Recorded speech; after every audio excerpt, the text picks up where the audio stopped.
KD global ইনফ্রাস্ট্রাকচারে বিস্ফোরণে নিহত শ্রমিকের পরিবারের সমবেদনা জানালেন কংগ্রেস নেতৃবৃন্দ।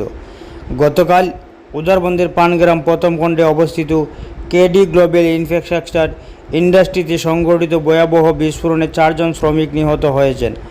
আজ সেই দুর্ঘটনায় নিহত শ্রমিকদের খোঁজখবর নিতে শিলচর জেলা কংগ্রেস সভাপতি সজল আচার্য এবং উদারবন ব্লক কংগ্রেস সভাপতি সন্দীপন নন্দীর নেতৃত্বে এক প্রতিনিধি দল দুর্ঘটনাস্থল পরিদর্শন করেন।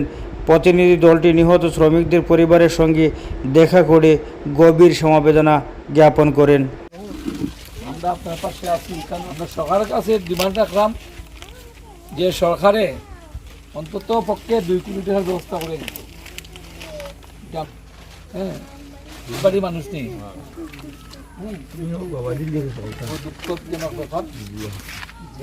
বুঝে আর চাইল মানে কিতা করতাম, এটা ভাষায় প্রকাশ করা যাবে না।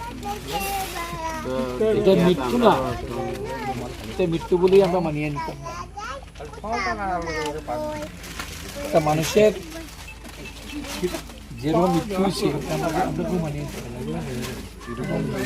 নিতে ছবি দেখছি।